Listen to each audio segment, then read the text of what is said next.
Bonjour à tous et ravi de passer ce petit temps avec vous pour parler de performance RSE. Donc, je suis Philippe Vachet, je suis directeur général de l'agence Lucie, donc agence de labellisation RSE et centre de formation en RSE et numérique responsable. Bonjour à tous, moi je suis Camille Zahar, consultante en économie sociale et solidaire et transition environnementale chez Fairly, un cabinet de conseil de l'économie sociale et solidaire. Voilà. Alors tout d'abord, quand on parle de performance RSE, on voudrait commencer par là, par dire de quoi est-ce que l'on parle. Parce qu'on a souvent une confusion entre deux natures de performance RSE ou de mesure de la RSE. On a tout d'abord le fait de mesurer les indicateurs RSE, mais ensuite on parle de la performance de l'entreprise au travers de la démarche RSE et donc en quoi la démarche RSE est-elle utile à l'entreprise. Et c'est là-dessus qu'on va vouloir mettre l'accent aujourd'hui pour bien que l'on comprenne et que tout le monde comprenne bien l'importance de la démarche RSE aujourd'hui dans le monde avec tous les risques que l'on a aujourd'hui. La RSE apporte de la robustesse aux entreprises et il faut absolument que les entreprises comprennent ce discours.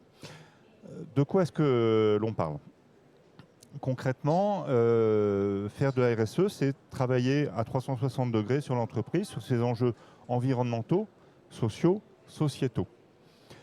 C'est un nombre d'indicateurs, un nombre d'éléments, un nombre de sujets très importants.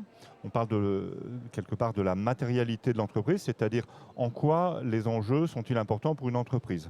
Par exemple, pour certaines entreprises, les indicateurs carbone sont des enjeux importants parce qu'ils ont des grosses consommations de carbone et d'énergie carbonée, par exemple. Dans le monde d'aujourd'hui, l'énergie carbonée, est-ce que vous pensez que dans quelques années, il y a des risques d'une augmentation très forte des coûts de l'énergie, voire au niveau des matières rares, de certains métaux, de nombreuses ressources écologiques et de biodiversité, est-ce qu'il ne va pas y avoir des pénuries et donc des tensions qui commencent déjà peut-être aujourd'hui pour obtenir ces matières et ces ressources. Donc dans un monde où ces ressources vont être plus rares, l'environnement, la démarche environnementale, c'est une démarche de protection des risques de l'entreprise. Si je baisse mes impacts carbone, bien sûr, j'impacte moins l'environnement et c'est notre premier sujet, c'est nos valeurs et c'est fondamental, mais je prends moins de risques pour ma propre entreprise. Donc, on parle bien de performance de la RSE au sens où les indicateurs RSE vont avoir une vraie performance pour l'entreprise. Aujourd'hui, il faut parler de cela quand on parle de RSE. Il ne faut plus se contenter d'indicateurs techniques qui sont essentiels, qu'on appelle le reporting RSE, qui a fait l'objet de beaucoup de débats plutôt politiques durant l'année 2025. Maintenant, les débats sur la CSRD, c'est dont je parle, sont passés. Maintenant, on passe à autre chose, on passe à la vraie vie, on passe au concret. Et le concret, c'est que la RSE est utile aux entreprises, voire indispensable. Et donc, on va se poser comme question, donc on parle de performance. En quoi mon entreprise est-elle sujette à des risques liés à des indicateurs et des éléments de RSE, en quoi l'entreprise a des enjeux, des opportunités sur ces mêmes éléments, et qu'est-ce qu'elle fait par rapport à ça. On a coutume de dire que la RSE est très porteuse d'efficacité sur les équipes, c'est tout à fait vrai. Donc on va mesurer son turnover, on peut mesurer la satisfaction, la qualité des recrutements, un certain nombre d'indicateurs, et on va se dire, bon ça, on voit assez bien ce que ça apporte à l'entreprise. Donc là, on est sur des indicateurs concrets. Et donc les indicateurs intermédiaires, ils sont très importants, mais il faut aller au-delà. Et c'est un petit peu ça ce que l'on cherche à faire au travers de nos démarches de labellisation, et notamment un futur label qui est en train de sortir cette année, qui est qui vise l'alignement des entreprises sur les limites planétaires. Donc on est très exigeant, mais c'est le fait de dire comment, sur un temps plus ou moins long, on peut mettre une dizaine d'années à y arriver, mais comment sur un temps long, je me positionne pour être capable de rentrer dans les limites planétaires et donc capable d'anticiper et d'intégrer les risques très nombreux qui sont existants aujourd'hui et que l'on va subir dans les années à venir. Vu les tensions politiques et géopolitiques actuelles, je peux vous assurer que les risques y sont plus que majeurs. Donc voilà un petit peu le contexte général, et puis je vais passer la parole à Camille Merci Philippe. Du coup, oui, nous chez Fairly, et on est tout à fait, je suis tout à fait d'accord avec vous, Philippe. Aujourd'hui, c'est plus, faut-il mesurer sa performance RSE? Je pense qu'on est tous convaincus. C'est plutôt comment, avec quels indicateurs, et comment on va au-delà des indicateurs qui nous sont imposés ou les indicateurs un peu classiques, donc que ce soit des indicateurs environnementaux, sociaux et économiques, puisque ça rentre aussi en compte. Nous, chez Fairly, c'est comment on va au-delà aussi de ces indicateurs et comment est-ce qu'ils peuvent nous permettre de générer aussi de la valeur, de rendre en effet l'entreprise robuste et voilà aussi de tout ce qui est lié aussi à vos équipes, à votre taille aussi d'entreprise. On sait que voilà, tous les indicateurs ne sont pas adaptés à tous les types d'entreprises, à toutes les activités, à toutes les tailles, à toutes vos ambitions de développement aussi. Donc pour nous, chez Fairly, c'est aujourd'hui comment est-ce que ces indicateurs, comment est-ce qu'on les sélectionne, comment est-ce qu'on sélectionne ceux qui ont le plus de valeur pour vous, qu'est-ce qu'ils vont générer derrière et comment ça va vous permettre de suivre l'activité de votre entreprise au mieux pour aller au-delà de ce reporting extra-financier et de aussi cet enjeu d'image, parce qu'on en est tous bien conscients aussi qu'il y a un enjeu d'image derrière et comment aussi on va au-delà du greenwashing ou autre. Voilà, ces indicateurs, ils doivent générer de la valeur pour vous. Il faut qu'ils aient de la cohérence et qu'ils vous permettent en fait d'être de vrais GPS de vos actions et de ce que vous menez au quotidien au sein de vos équipes. Donc voilà, il y a plusieurs choses que vous pouvez mesurer avec différents outils. Encore une fois, tous les outils ne sont pas adaptés à toutes les réalités de terrain et l'objectif, c'est d'identifier ce qui vous convient, ce qui convient à vos équipes et ce avec quoi vous êtes alignés aussi. Et c'est tout ce qu'on fait chez Fairly aussi au quotidien pour les entreprises qu'on accompagne et les structures qu'on accompagne. Donc voilà, il y a différents leviers sur lesquels on va revenir aussi. Nous, chez Fairly, on travaille beaucoup aussi sur la stratégie d'achat responsable, sur la stratégie RSE au sens large, mais vraiment donc achat responsable, transition énergétique, conduite du changement aussi, parce que c'est vraiment important d'embarquer vos équipes au quotidien et c'est important de le mesurer, à quel point vos équipes sont alignées avec les actions que vous menez. Donc voilà, mais je pense qu'on va revenir un peu dessus dans le détail avec Philippe. Voilà. Alors, concrètement, comment on fait quand on se pose la question de dire moi, je lance une démarche RSE parce que j'ai des valeurs, parce que j'ai des valeurs sociales, sociétales et environnementales essentielles, mais en même temps, je veux la vendre dans mon entreprise et mon entreprise ne fait pas ça simplement pour la beauté du geste, elle fait ça parce que c'est cohérent et utile pour elle. Donc le premier élément, l'élément clé, c'est bien de se dire que la RSE est un élément stratégique de l'entreprise. Alors, régulièrement, dans nos démarches de labellisation, dans nos formations, on rencontre des référents RSE qui nous disent oui, mais bon, moi je suis à ce niveau-là, je suis dans une filiale, la direction est un petit peu loin pour moi, donc c'est pas évident. Alors c'est pour ça qu'on a plusieurs niveaux de labels et que certains labels sont plus de premier niveau, sont plus faciles à obtenir et permettent de faire la première marche. C'est-à-dire de passer la première marche pour initier la démarche RSE dans l'entreprise. Mais soyons clairs, cette première marche, elle est nécessaire, elle est utile, mais elle n'est pas suffisante. Elle n'est pas suffisante sur vos impacts, parce que ce n'est pas suffisant. En tout cas, si vous vous limitez au premier niveau, ce n'est pas suffisant pour avoir une démarche suffisamment positive sur vos impacts sociaux et environnementaux, mais elle n'est pas suffisante pour être la plus performante pour la robustesse même de l'entreprise. Donc c'est pour ça qu'il y a un niveau 2 et le niveau 3 sur les limites planétaires, c'est ce qui est en projet. Aujourd'hui, on fait essentiellement du niveau 1 et du niveau 2, bien sûr, le label est essentiel. Que ce soit sur la RSE, que ce soit sur le numérique responsable, derrière, on a cette même logique. Alors, pour rentrer dans la stratégie, comment est-ce que l'on fait? On rentre sur la stratégie au niveau de la gouvernance de l'entreprise, c'est-à-dire que la RSE va s'inviter au comité de direction, elle va s'inviter même au board des actionnaires avec différents outils, mais le rapport RSE, tout simplement, permet de le faire.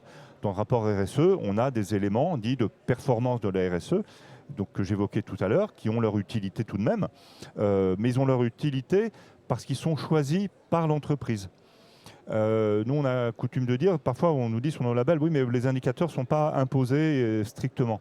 Alors, il y en a certains qui peuvent être quasi imposés, mais on a on souhaite toujours laisser une marge de manœuvre à l'entreprise pour identifier l'indicateur qui est performant pour elle. C'est-à-dire que l'égalité homme-femme sur une entreprise comme la nôtre, où il y a 80% de femmes, il n'a pas le même sens que dans une entreprise du bâtiment où il y aurait 80% d'hommes ou des répartitions qui ne seraient pas équitables. Donc, par contre, la justesse de salaire, ça vaut pour tout le monde. Donc, on va se poser des questions. On va bien sûr entrer dans un certain niveau de détail pour se poser les bonnes questions et prendre des indicateurs qui vont être adaptés. Après, pour se comparer, on a besoin d'une certaine normalisation. D'où les normes CSRD, VSME en particulier, qui donnent une certaine normalisation. Maintenant, quand vous savez calculer votre indicateur qui est le plus performant pour vous par rapport à votre propre performance de l'entreprise, vous n'êtes pas loin, normalement, de calculer l'indicateur normalisé. Et cet indicateur normalisé, si finalement il n'est pas trop mauvais pour nous, c'est une bonne idée. Pour vous, c'est une bonne idée de le maintenir, pour éviter de faire des doubles calculs. Mais ce qui compte, c'est vraiment l'impulsion qu'il y a derrière. C'est-à-dire qu'au-delà des indicateurs, quel est le plan d'action? Et pour nous, vraiment, le secret d'une démarche RSE efficace et rentable, qui rend l'entreprise plus robuste, c'est le travail sur le plan d'action. Et donc là, c'est pour ça d'ailleurs qu'on fait des audits de terrain dans le cadre de nos labels. Donc on va observer le plan d'action et voir ce qu'en disent les gens, est-ce que la réalité de ce qui est fait. Mais c'est vraiment dans l'action que se trouve la performance. C'est-à-dire que c'est parce que vous appropriez un sujet, vous dites, bon, au-delà de l'indicateur, bien sûr, je vais essayer d'avoir une meilleure performance sur cet indicateur, mais c'est quoi le problème chez moi ?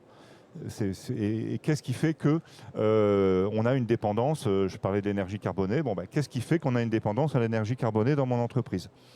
Qu'est-ce qui fait que si demain il y a des problématiques sur ce sujet, je vais être embêté? Si demain, s'il y a des régulations qui viennent imposer des quotas d'énergie carbonée plus stricts, si je suis comparé à d'autres entreprises, il y a tout un tas de raisons qui font que la performance de mon entreprise va être liée à mon usage du carbone. Ne serait-ce que dans quelques années, une augmentation forte du prix de l'énergie carbonée, voire même également électrique d'ailleurs. Donc c'est la consommation d'énergie dans l'absolu. C'est-à-dire que j'avais une discussion hier avec quelqu'un qui parlait de ses véhicules électriques. Bon, il est passé de véhicules à énergie fossile à véhicules électriques, c'est bien, mais derrière, est-ce qu'il a réduit le nombre de kilomètres? Est-ce qu'il a réduit la consommation d'énergie liée au déplacement? Parce que s'il est là le vrai problème.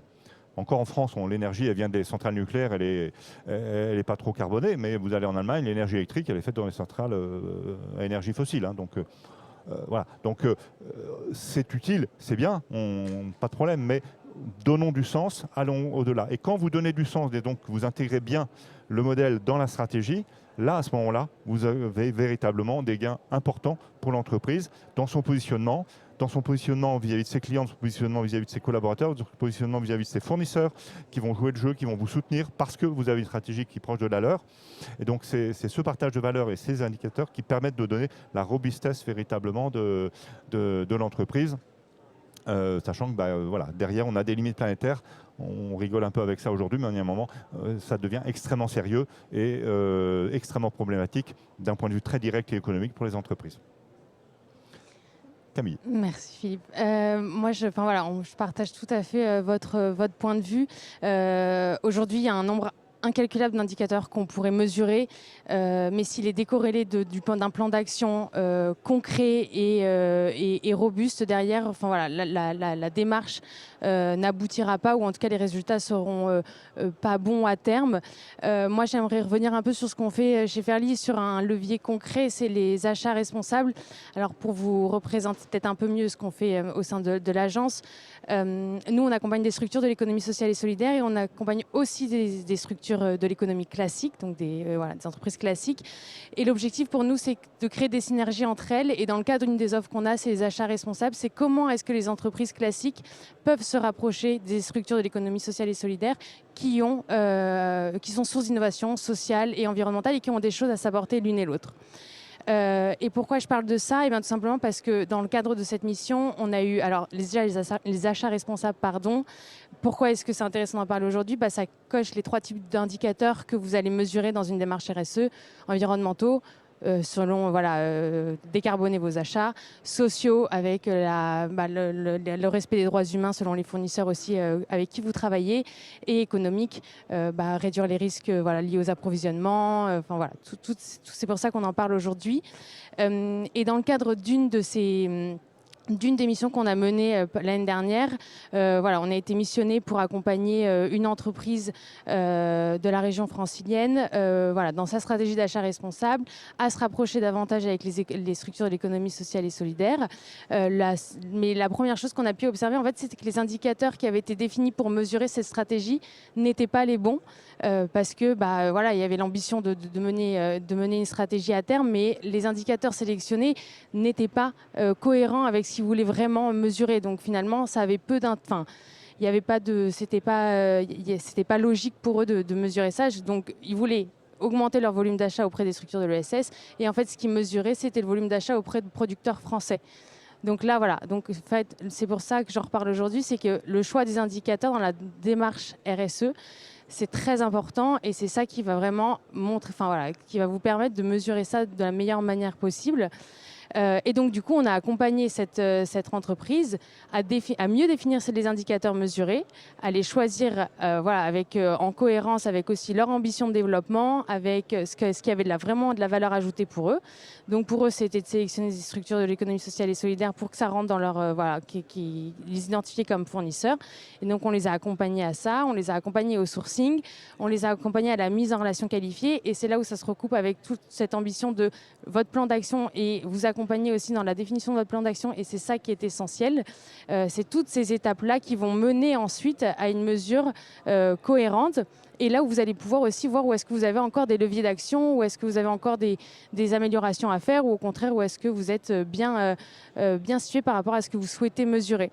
Et donc finalement, l'ambition de cette entreprise, c'était d'acheter auprès de c'était 10 millions auprès des structures de l'économie sociale et solidaire d'ici 2027.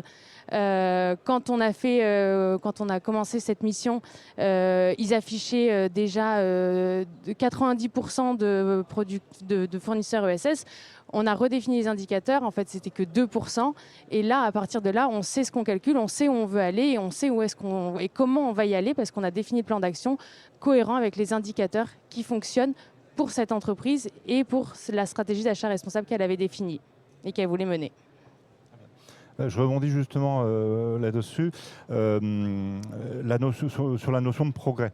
Les indicateurs sont essentiellement utiles pour montrer des progrès. La situation figée à l'instant T, c'est intéressant, et pour certains indicateurs, c'est même très pertinent, mais pour une majorité d'indicateurs, ce qui va compter, c'est dans quelle mesure vous progressez. Parce que même si vous pouvez dire, on a une démarche RSE, on fait pas mal de trucs, c'est pas mal, comment vous challengez véritablement l'ensemble de vos actions vis-à-vis d'un référentiel. Donc on utilise soit la norme ISO 26000, soit les ESRS qui sont les normes qui pilotent la CSRD et la VSME. Et donc, sur ces indicateurs, la référence est difficile. Donc, je vous ai parlé de limites planétaires, c'est un outil qui nous permet de calculer des indicateurs de référence pour les entreprises, mais c'est un outil très pointu. On est quand même sur des démarches assez matures, on va dire. Pour la plupart des entreprises, enfin toutes les entreprises aujourd'hui, ce qui va compter, c'est mes indicateurs de progrès, et donc la qualité de l'information. C'est-à-dire que pour vous, c'est pour ça qu'on revient, et je suis tout à fait en cohérence à ce que dit Camille, donc c'est le calcul, le travail de fond sur vos propres indicateurs pour qu'ils soient cohérents, et que comme ce calcul, vous savez le faire et vous en êtes sûr, eh ben, vous avez cette notion de progrès. Cette notion de progrès, c'est extrêmement important. Enfin, nos labels, que ce soit le numérique responsable, qui est un partenariat avec l'Institut du numérique responsable et France IT d'ailleurs, ce sont des indicateurs ou des labels qui sont accordés non pas sur un score. Alors, il y a un score, hein, pas non plus. Il y a un score, mais le label n'est pas donné sur le score, il est donné sur le plan d'action. C'est-à-dire qu'à partir de ce score, qui est calculé en fonction de vos enjeux, quel est votre plan d'action et est-ce qu'on croit à votre plan d'action? Donc il y a un comité qui va valider ou invalider ou faire des recommandations pour progresser sur votre plan d'action, qui est de dire, on voit dans votre audit et sur un certain nombre d'indicateurs votre niveau à tel ou tel endroit, on vous invite à travailler, mettre en place des actions, comme on l'évoquait tout à l'heure, pour passer à un nouvel indicateur ou un progrès d'indicateur à tel ou tel endroit. Mais tout ça fait toujours, et je pense que ça c'est le motif, en ayant à l'esprit une performance globale de l'entreprise qui est corrélée complètement à ces indicateurs RSE. Moi, juste, peut-être pour conclure, en tout cas de mon point de vue, aujourd'hui, mesurer votre démarche RSE, c'est pas produire plus de chiffres et toujours plus de chiffres parce que ça fait des jolis rapports et bon voilà, on va pas être nombreux à les lire. Mais voilà, c'est piloter des actions à forte valeur ajoutée pour votre entreprise, pour votre activité et pour vos équipes aussi salariées. Voilà, c'est quand même un pilier important dans les actions que vous menez au quotidien et dans l'activité de votre entreprise. Donc voilà, c'est plutôt identifier les bons indicateurs, mesurer ce qui a vraiment de la valeur pour vous et pour ce que vous voulez faire aussi, et en lien avec aussi vos activités et là où est-ce qu'elles ont elles aussi le plus d'impact. Hein. Donc voilà, choisissez bien vos indicateurs et pilotez-les pour que voilà, ça devienne aussi ils doivent être, nous ce qu'on dit c'est GPS de vos actions au quotidien sur des actions très concrètes et en cohérence avec vos ambitions de développement aussi. Est-ce que vous avez, il nous reste 5 grosses minutes, donc si vous avez des questions, il faut qu'on se rapproche, on rapproche notre micro, hein, laissez-nous venir vers vous. Est-ce que vous avez des questions? Madame.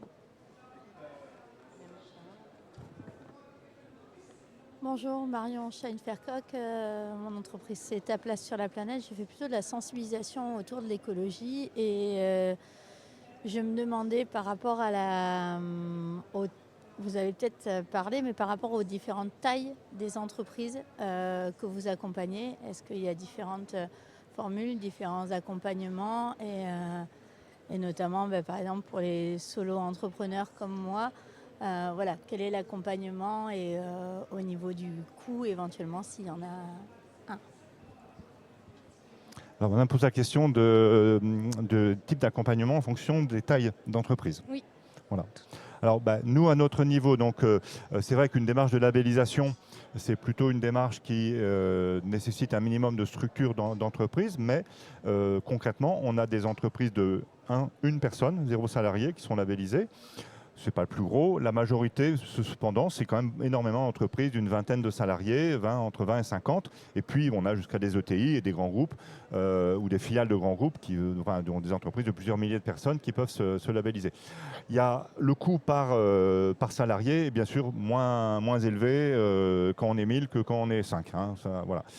Par contre, la masse de travail, également, mais elle est quand même, on a une capacité à simplifier nos labels. On a d'ailleurs un label qui, pour les sociétés de conseil par exemple, qui s'appelle pour les TPE du conseil. Le référentiel est étudié avec un groupe de parties prenantes concernées pour les entreprises de 1 à 10 salariés.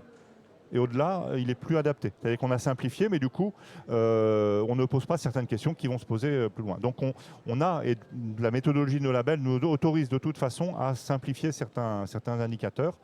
Donc, il y a une certaine souplesse. Maintenant, il est vrai qu'au niveau d'un label, c'est pour des personnes de très petite taille, il faut qu'il y ait une vraie volonté pour le faire. Mais franchement, voilà, on a plusieurs labellisés qui sont des indépendants. Là. Et du coup, nous, chez Fairly, on accompagne toute taille d'entreprise. Donc, on a un programme dédié aux PME franciliennes. Donc là, vraiment destiné aux PME, à la mise en raison aussi de ces PME dans le cadre de leur transition et de leur recherche d'innovation aussi. Et l'offre achat responsable qu'on mène, c'est vraiment pour toute taille d'entreprise. Du moment où il y a une stratégie qui se dessine, nous, on les accompagne à structurer tout ça. Et donc voilà, tout type. Je n'ai pas mentionné la formation, c'est vrai que j'ai oublié, mais la formation, ça commence à 1. Il y a beaucoup de gens qui viennent à 1, même pour des entreprises importantes. Pour nous, l'essentiel, c'est que le référent soit formé. Et donc, quand la formation est utile à son activité, c'est adapté à tout le monde. Et puis après, quand les entreprises plus importantes, comme tout organisme, on fait et vous aussi d'ailleurs, peut-être Fairly, vous faites des formations, peut-être des intras ou des formations sur mesure. Tout à fait, nous sommes organisme de formation depuis l'année dernière, donc tout à fait. Okay.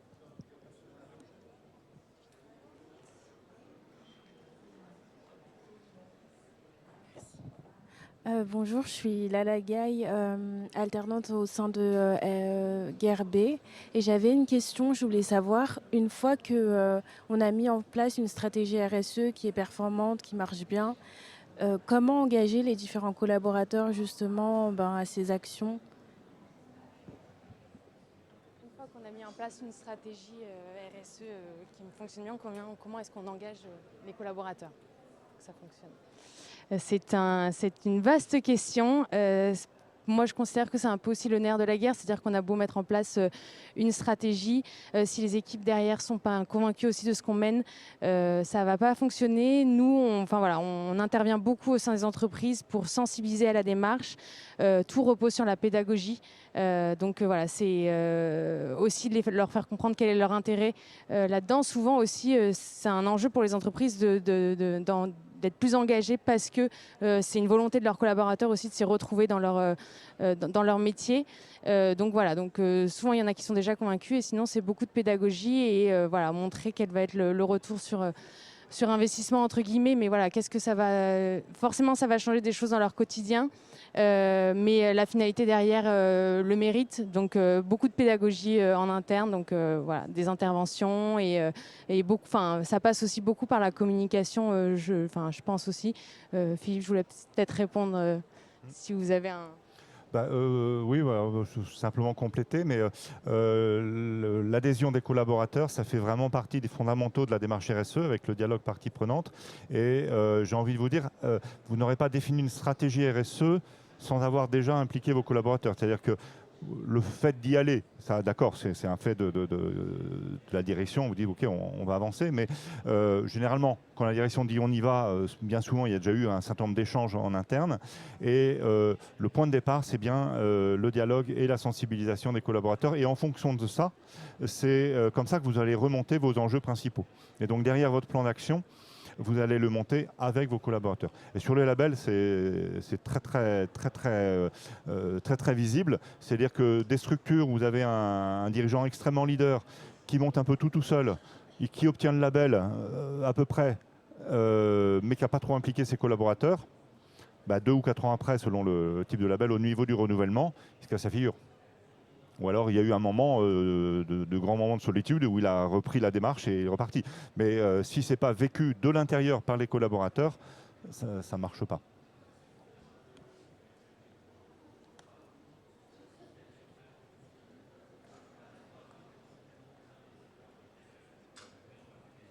Merci, Mathieu Broyère pour la Monnaie de Paris. J'ai une question par rapport aux événements, notamment pour engager dans la transition écologique. Donc je pense à la semaine de la mobilité ou la semaine climatique européenne. Donc sur le site de l'ADEME, il y a des propositions de challenge, ce genre de choses à proposer aux collaborateurs. Est-ce que vous avez déjà proposé ce genre de choses ou est-ce que vous avez déjà fait ce genre d'action et est-ce que ça a eu un bon résultat tout simplement?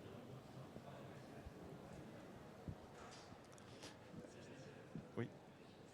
C'est fini. Ouais. Bon, on va quand même répondre à monsieur. C'est sur l'impact, l'accompagnement des événements, notamment autour de la mobilité, des challenges ou des choses comme ça. Donc au niveau du label, nous, ce sont des éléments qui sont pris en compte dans l'évaluation d'une démarche. Mais nous, on n'a pas de dynamique, voilà, on n'est pas cabinet conseil, on ne fait pas d'accompagnement pour ça. Par contre, les événements qui sont menés, de sensibilisation, sont pris en compte dans l'évaluation d'une démarche. Donc, quand la mairie de Paris organise des événements, elle est dans son rôle, parce que pour elle, pour avoir un impact sur la mobilité, la sensibilisation, c'est un élément clé. Donc, c'est tout à fait, voilà, on le prend de cette manière-là. Et du coup, si j'ai bien compris, la question, c'est comment est-ce qu'on intègre les événements dans ce calcul de la mesure de la démarche. Ouais. Nous, les événements, c'est important puisque ça fait partie de la communication du coup de ça aussi dans le cadre de la démarche. Nous, on veille toujours à ce que ces événements soient exemplaires. Du coup, même si donc quand en tout cas on conseille une entreprise sur la création d'un événement, il faut qu'elle soit tout à fait exemplaire avec la stratégie menée.